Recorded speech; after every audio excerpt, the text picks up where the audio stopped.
broadcast network, AfterBuzz TV. Over 20 million.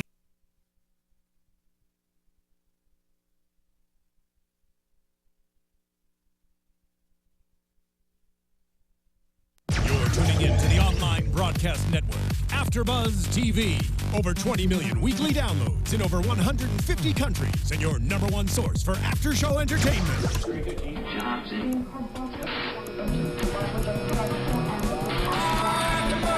AfterBuzz TV, the destination for TV superfans. Producing after-shows for over 300 of your favorite TV shows.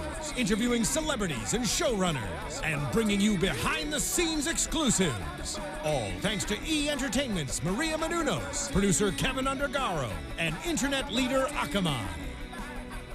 Now, let the buzz begin! Hey, AfterBuzzers. We are here at AfterBuzz TV to bring you another amazing episode of Supernatural, Season 10, Episode 16, Paint It Black, hence why we're painting it black right now with some Rolling Stones. Yes, love it. I am joined by my co-host, Katie Campbell. Katie, where can they find you on Twitter? Hello. You can find me on Twitter at Katie Campbell. That's Katie with 3 E's Campbell. And my name is Lyndsey Wegner. You guys can find me on Twitter at twitter.com/Lyndsey Wegner. And make sure you are checking us out on iTunes, SoundCloud, YouTube, all things Supernatural. You're going to hashtag ABTV Supernatural. And so we can keep the conversation going even after the show, and you guys can let us know what you think about the episode, questions you have for us, comments, everything Supernatural, hashtag ABTV Supernatural. Katie, what did you think of this episode? I loved it. I was into it. I mean, we got some Crowley and Rowena, and I was interested in the story that the boys were trying to figure out this week. What about you? I loved this episode. Yeah. I really enjoyed it. I liked finally meeting Olivette, from the Grand Coven. We've been hearing about her from Rowena for weeks. Mm-hmm. So that was exciting to see her. And I liked the story too. I liked the backstory with Isabel. And I thought it was a really fun, interesting episode. And sometimes with these episodes, I will predict what's coming next. But this episode had some twists and turns that I didn't think was going to happen. I like that. I like when they do that to me. I do too. I like when they surprise us. Yes. So it was. Let's jump into the episode. Okay. We're starting off in a church in Worcester, Massachusetts. A man is in confession. Terry, he leaves. He takes a candle off of a candlestick holder, walks outside of the church, and literally guts himself. Yeah. We find out that he guts himself from Sam and Dean later on. But first off, we get a little Crowley sighting and Rowena sighting. A minion who's basically taking care of Rowena and keeping track of her is now two-faced. Yeah, she thought he was two-faced, so she gave him two faces, one on the back of his head. She's hilarious. A little spell. I love her. I do too. Although we find out later on in this episode that she might pose a threat to our brothers. Our beloved boys. But I still love her. I love these little tricks that she does, and she's so conniving, but she's kind of sweet. She's likable. Yeah. She's likable as this evil character. I know. I really enjoy seeing her. She's definitely grown on me from the beginning, where at first I was like, I don't know if I trust her. And I mean, obviously we can't really trust her. Yeah. But I thoroughly enjoy. It's just something you want to go along with her still. Even though you can't trust her, you just still want to go see where this ride's going. Yeah, and absolutely. I love that she's getting under Crowley's skin, too. In that scene, she's telling him that she's basically giving in to the Winchesters, and she said, I gave you life, Fergus. Which is hilarious because, okay, yeah, she gave him life, but she wasn't there for most of it. But that still gets to him. It still bothers him enough that he's like, all right, I need to get you off my back and give you something to do to occupy your time. Yeah. Because you're driving me nuts with everything that you're doing. But I definitely liked that, she says that she's felt betrayed and devastated by the things that he's done to her, and that, yes, she gave him life. Yeah. So what does she do then? She says she gives him life. We jump to Sam and Dean, who are deciding to take on this case. People are gutting themselves. They're Catholics. They're going to go find out what's going on in Massachusetts. And like we predicted last week, that Sam was going to keep searching for this cure to, cure this mark of Cain, and that's what he's doing in the car. Dean thinks this is an actual case that they should solve, and Sam's like glued to his phone, trying to find a cure for his mark. I definitely loved how they intertwined this episode with saying at the end, that hiding pain by taking on a mission. I loved that. That's the story that we're finding out with Isabel and her lover and Dean and the Mark of Cain. We get a little bit of that in every single episode. Last episode with the conworm, the cousin of the conworm. At the very end, they were talking about, how sometimes you can do everything right, but you still can't save them. Like, that's just, it's thrown in there, and I love it, though. The writing is so brilliant. They really, really bring that in every episode and make you feel for all the characters. Yeah. So we get the nuns then, Isabel and Sister Matthias, talking about a man, and Isabel is talking about Piero, and that she was in love, and he was a painter and an artist, and she was his muse, and this love story. Did you think that one of them was a ghost when you saw that? Or did you think they were, just at the church? They were presently. It definitely seemed historical before we find out the clincher to the whole thing. So it seemed historical, but I didn't know how it was going to tie in. I didn't understand it right away, so I didn't see that. Did you guess it was a ghost right away? No, I was really confused though, and I honestly thought that Sister Matthias was going to be evil. They kind of portrayed her like that the first few scenes that she had. She got to be a little sassy with them. Yeah. So she definitely had an edge to her, which we would think then would either make her the bad person, because that or she's getting killed. Right. It's one or the other. So she's either the one causing the problems. But no, she was. So she was talking to Isabel, and they were talking about how you enter the convent for a higher purpose, but for them it was because something had overwhelmed them. So it brings them together. They're closer than normally people would be, but because they shared similar love stories. We never heard her love story, but we know that they shared a love story saga together. We get to see another man leaving confession, and he catches with his wife.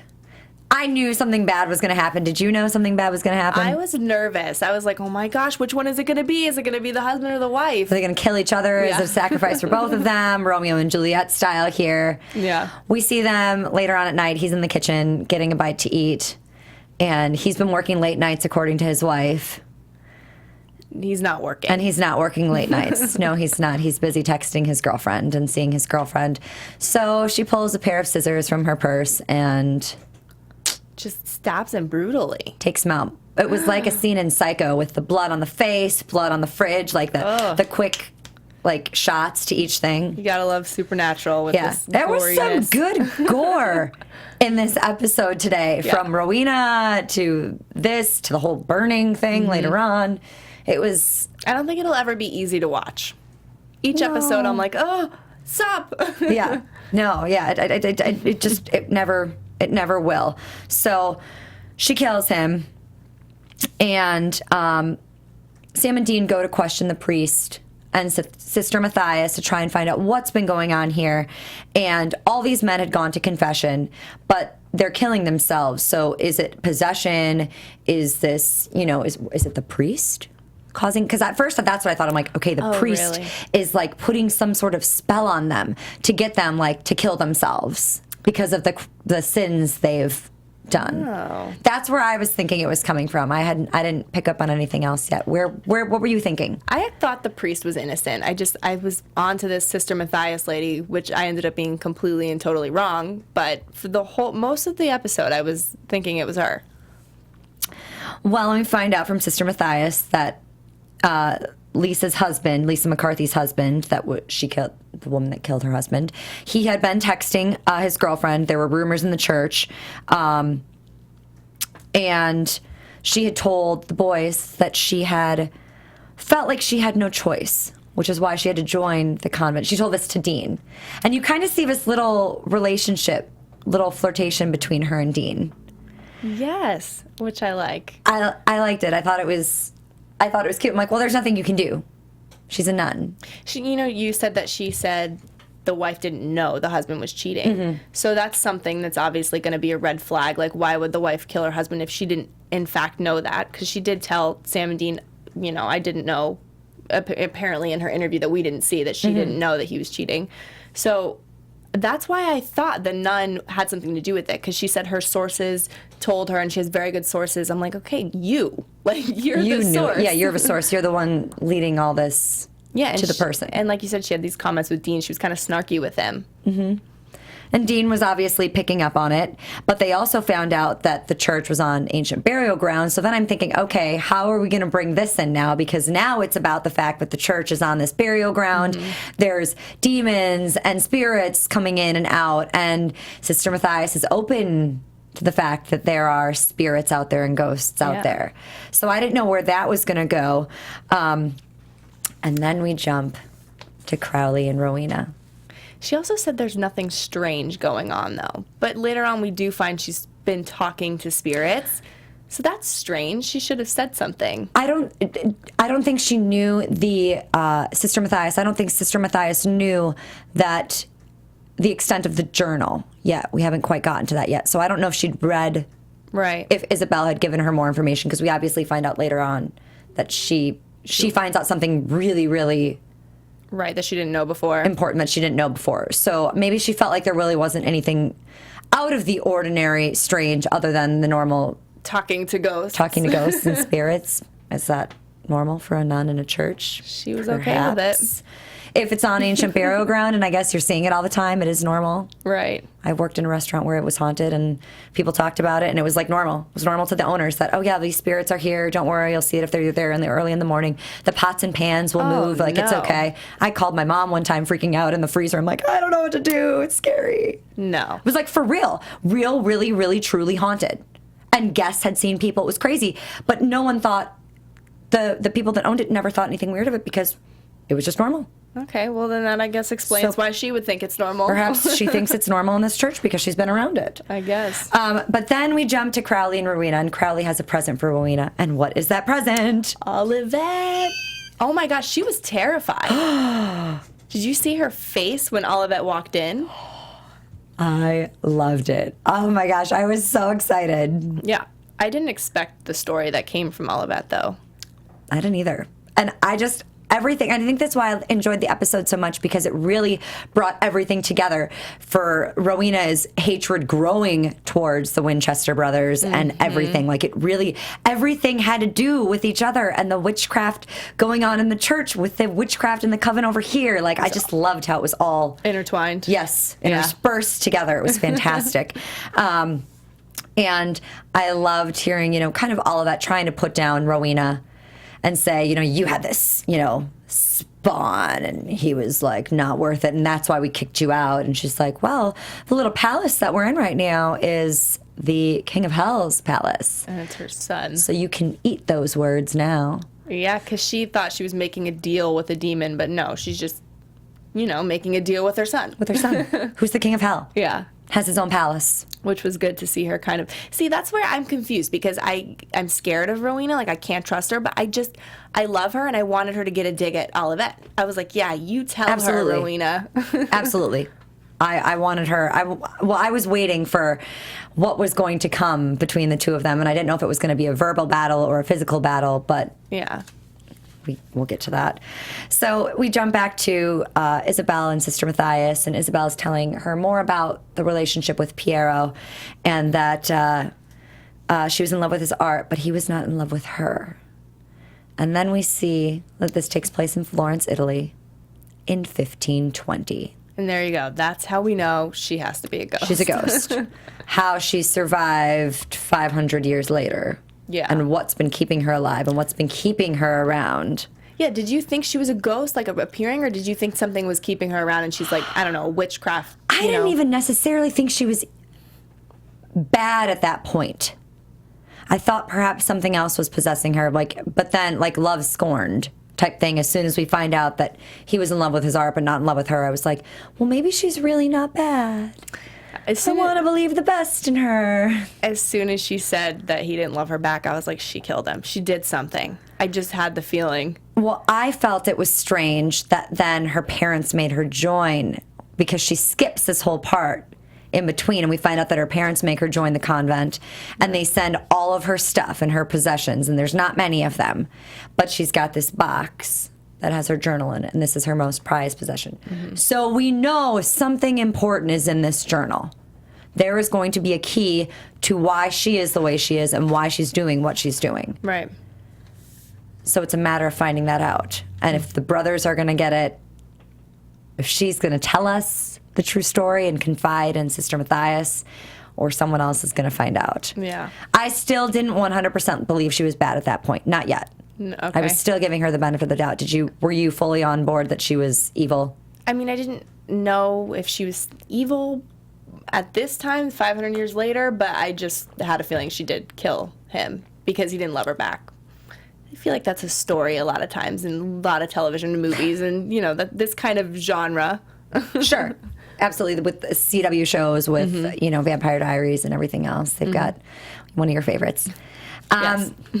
So we jump back to Rowena and Olivet, and she just winds up and hits her. I jumped. You did? I jumped, and I actually rewatched it again because I was like, it was such a good, powerful, woman. Yeah. I don't like seeing another woman hit another woman. I don't like seeing violence in general. Right. But, I had to rewatch it because I was so taken aback by Rowena really just... Yeah, and she's telling her she thinks that she's more powerful than Olivet. She just wholeheartedly believes that she's very powerful, and she thinks that that's why they banished her from the coven, because she could be bigger than they are. And we find out what's going on with the coven, and she says the coven is basically gone. It's been abolished. The church and a bunch of people came up. What I want to know is where Crowley found her, and where was she, and who was she with, and how many of the others are there with her, or are they all just dispersed? That's a great question, actually. How he found her, how he got to her, because he said basically she was saying they were all kind of underground witches now at this point. Right. They couldn't really practice the true powerful magic because they had been abolished. And we find out that the reason behind it all is the men of letters. I didn't expect that. What? Mind-blowing. I know. Holy cow. Way to bring it in to another story so that we can have return of more people. John Winchester. I know. I honestly, when she kept saying, things were put into bunkers around the world, I still didn't put it together. I was like, okay, who is this? Are we going to learn new people? Or, but I'm excited that they're tying it in, but I'm also scared. Like I said, Rowena is posing a threat now to the beloved Winchester brothers. It's going to be a battle. It is going to be a battle, and Crowley is going to have to pick a side. And, later on in the episode, he says he's not going to hurt them and not going to kill them. So... I love Crowley. I hope he doesn't. I feel like he's going to have to pick a side at some point. And do you pick your mother's side, or do you pick the boy's side? You go your own way. But I love that she brought it to the men of letters. That is now another part of her story. And it keeps her around longer, too, now. Yeah. And Olivet as well, which we find out later on. So we get to see Dean go to confession, which was lovely and hilarious to see. Because he thought maybe he could summon whatever was happening by going to confession and basically telling a story similar to the others. But it is Dean. It's not even a story that's similar. That's Dean saying he leads women to believe there's a future when there isn't really necessarily one, and there's lots of women, and it's not just one. And it's just, I'm sitting there giggling as I'm watching this, and Dean coming up with this exaggerated story, and the priest being like, you have 5 Hail Marys to our fathers. You need to soul search, really get in there. These prayers will help with your soul searching if you really want to move forward and find a future. And at first he looked at him like, what, that's it? But then he really did all of a sudden right there while he was confessing just soul search, which was interesting to hear him say what he said. He's in the line of work. He's not ready to die yet, and maybe there's more out of life. And it's just very interesting coming from Dean. There's feelings he wants to experience differently, or for the first time ever. It was totally different for Dean, and we saw him in a matter of moments go from being funny, just sarcastic Dean and just trying to work the case, to being really, really introspective and trying to figure out what's going on, and then really, really feel these feelings and question things and say he's not ready to die, and really dig deep and find true emotion. I started to cry. I got teary-eyed. Really? I got teary-eyed. Hey, it's okay. I mean, we've never seen that from Dean in that whole aspect of how he wants, to feel something, which I couldn't help but keep thinking love. I mean, yes, he doesn't want to die, and there's like that whole storyline too, but I don't know. I feel like at some point he needs to have that. I think he's making himself vulnerable. Mm-hmm.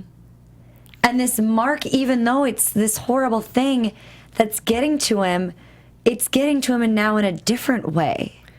And maybe Sam's wearing off on his, psyche. Yeah, but Dean's not going to be totally vulnerable because later on he doesn't even, open up to Sam, who says that he's here for him. No. So I think that if he does really, truly become vulnerable and want to explore those things, that it would take a lot of time. And obviously, we need to figure out this Mark thing. And I love that Dean mentions that he believes that there's a God out there, but he's afraid that God doesn't believe in us, meaning Sam and Dean, or himself and Sam and what they're doing. And that was just crazy. Yeah.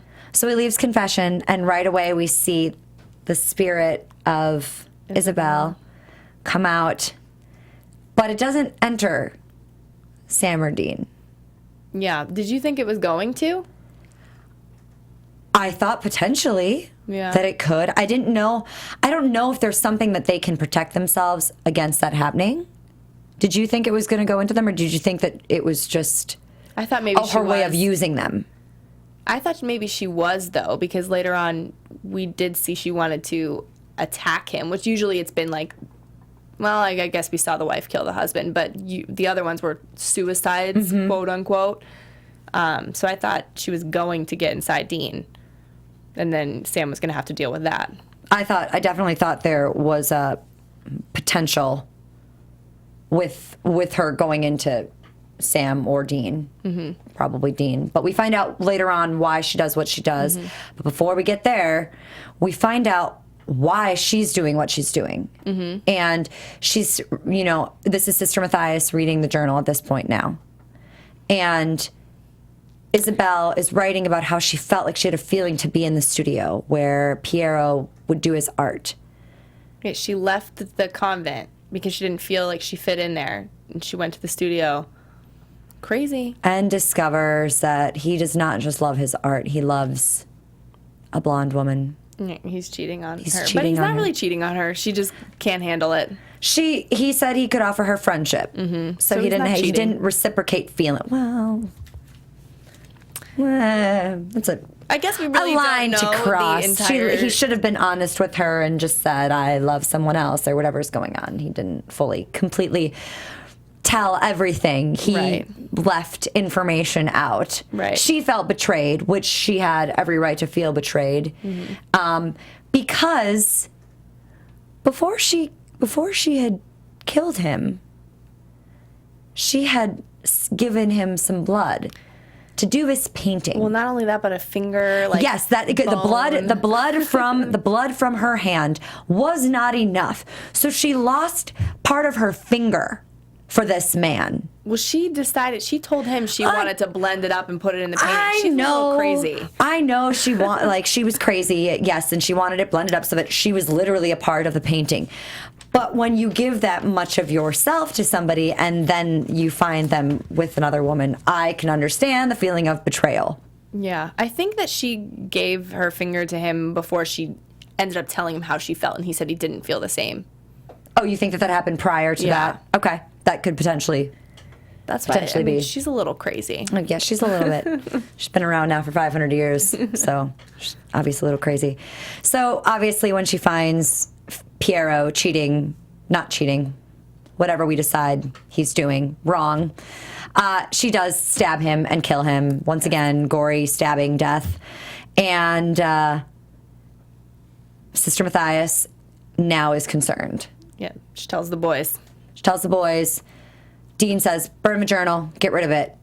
Sam's not quite sure about it. He thinks there's still information to be found. Both him and Sister Matthias thought so. Did you think so too? I was wondering why Dean was so quick to tell him to burn the journal. I think because he thought, she, as a ghost, her spirit was attached to the journal. Like we've seen before with some of the ghosts. Very true. In previous seasons, they've been attached to an item, and when you destroy that item, they're gone. Or it's their bones, which her bones were in Italy. But she was burned at the stake. She was burned at the stake because they convicted her of witchcraft after this whole stabbing and everything that had gone on. And the finger. We thought she was gone.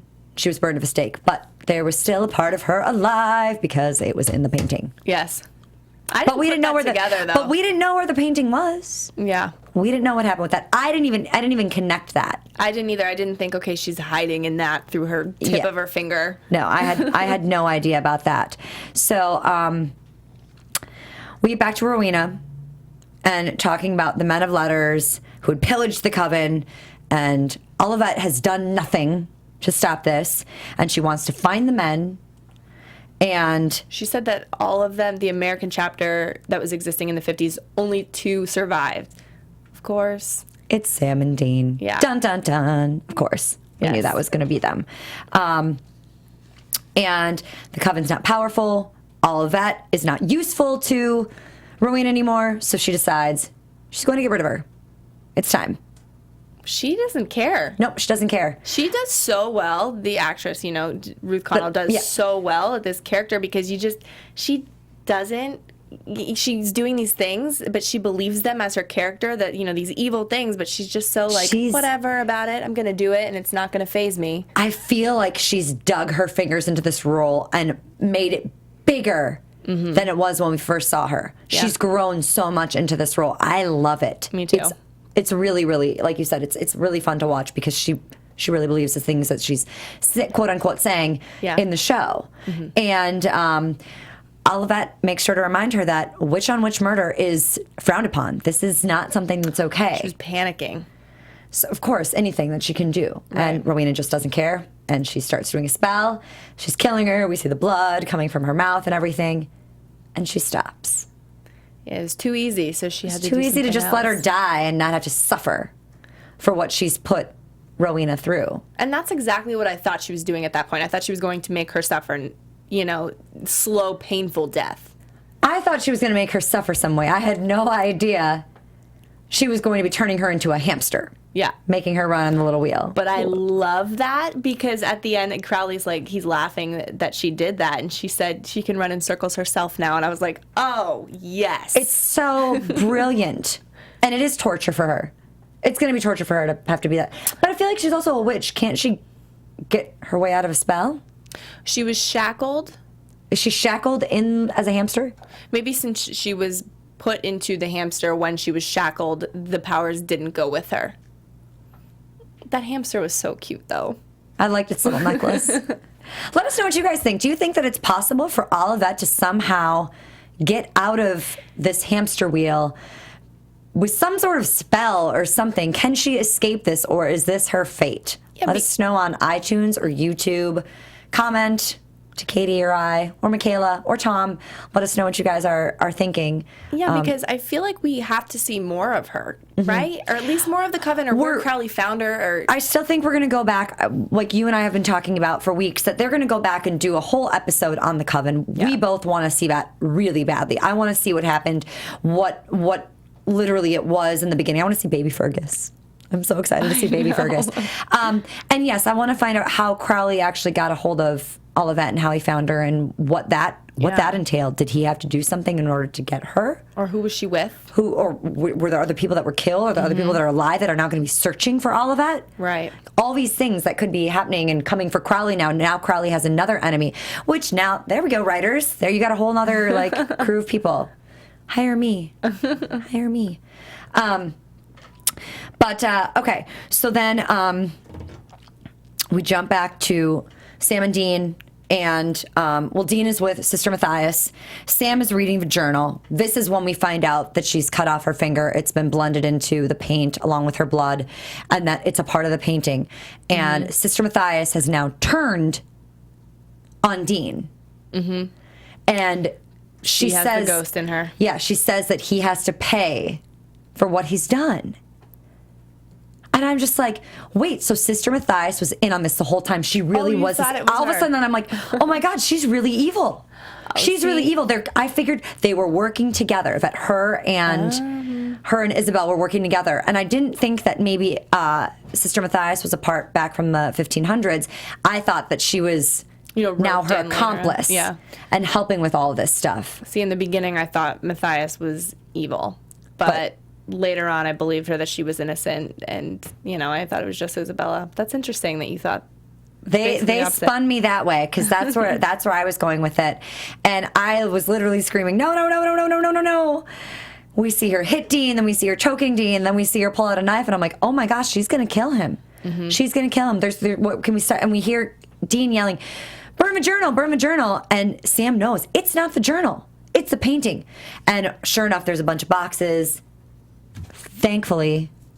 Burns the painting just in time. Just in time. And we see Isabel's body come back and go up in flames. She says, you were my friend to Matthias. They always do that to us. The just in time, they save each other. They need each other, okay? The brothers need each other. They do. They work together, and even when they're not buddy-buddy, they're still working together for the love and good of the world and their relationship, and it's just a lovely bromance. I know. Of course, we end on the bromance in the episode. End on the bromance, and Sam kind of saying, so is this your way of like apologizing to me and, admitting that it wasn't the journal, it was actually the painting. And we get another little bit more of an introspective look. What did you think about that? I love that. I love that they're always, bringing it back to this whole thing. And hiding the pain by taking on a mission. Yeah, and I really love that Sam isn't giving up. I honestly love it. And he's, I don't buy that the mark is terminal. We'll find a way. And oh my God, we found a way for everything.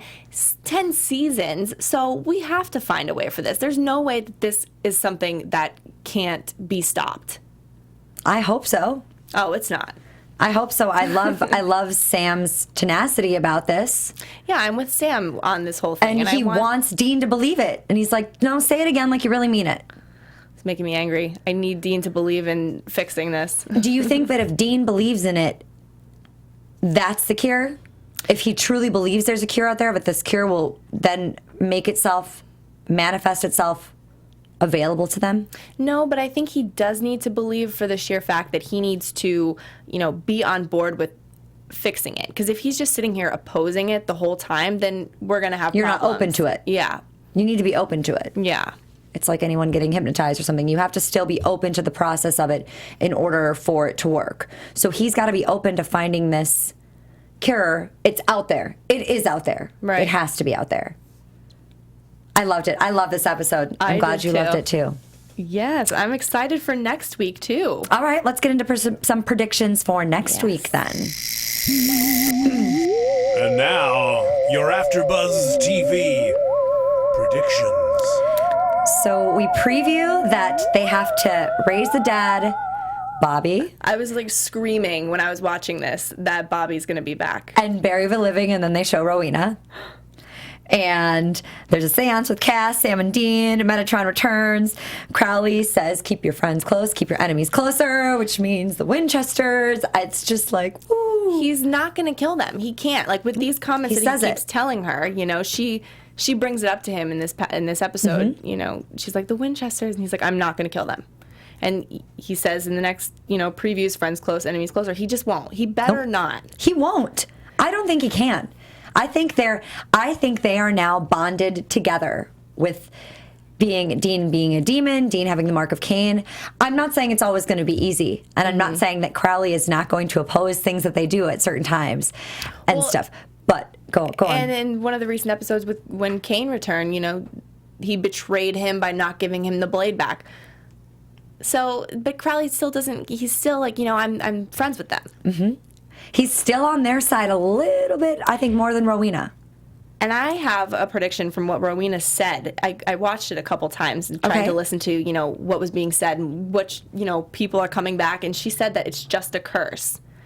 talking about the mark. So I'm like, okay, these witches, this whole Grand Coven was shut down and the spells and everything was sent to bunkers around the world. So could she convince the brothers to get this coven set back up so she can get some kind of a spell to help him? And they're going to go along with it, but then that's obviously going to cause more problems in season 11. It gives you more to write about it. It gives them more to write about in season 11 then. Yeah. It's a whole new can of worms, along with this Men of Letters connection to the Coven, because I feel like we're going to get flashback episodes of that. I know, and I'm so excited to see Bobby. I love Bobby. I'm excited to see what they're going to do with Metatron coming back and why he's on his knees, and I'm excited to see how Bobby's going to play into this. And Dean is... we were just saying about how he's kind of opposed to this whole finding the cure, it's over, like he's just accepting his fate. I think that this whole talking to the priest thing, this confessional, has changed his mind, and we mentioned that, but I think that this episode coming up shows that, because I think he's more into finding the problem, the solution to the problem. I think so. I think we saw a really, really introspective look on Dean, and with his soul searching, there's going to be new light on maybe things that were dark for him, that made him feel dark. I feel like it's going to be a lightness about him, I hope, in certain things. I mean, and he is keeping himself busy going on cases and stuff. But there's a cure, and we're going to find it, and I think next week's going to be amazing. I'm just excited. I'm just excited to see everyone coming back again. More excitement. Yes, and we can talk to Rowena herself next week, and Mr. Cole as well. Yes. All right, next week we are going to be having Cole and Rowena in here, Ruthie Connell and Travis Aaron Wade in here to chat with us next week. Unfortunately, Miss Michaela will not be with us. She's going to be at WonderCon again. Hope she's having fun there. And Tom is busy working. We miss you, Tom. Katie, where can they find you? You can find me on Twitter at Katie E. Campbell. That's Katie with 3 E's Campbell, and Instagram at Katie Campbell 13. And you guys can find me on Facebook, Instagram, and Twitter at Lyndsey Wegner, and my blog, lyndsey.blogspot.com. And if you live in the Los Angeles area, make sure to check out www.cacstudios.com. Come see the play I'm in, Thenardier's in. It's amazing. I'd love to see you there. Let us know what you guys are thinking about the show with the hashtag ABTV Supernatural, and we'll see you next week.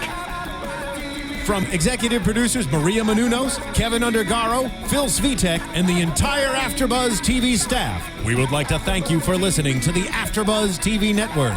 To watch or listen to other after shows and post comments or questions, be sure to visit AfterBuzzTV.com. I'm Sir Richard Wentworth, and this has been a presentation of AfterBuzz TV. Buzz you later. The views expressed herein are those of the hosts only and do not necessarily reflect the views of AfterBuzz TV or its owners or principals.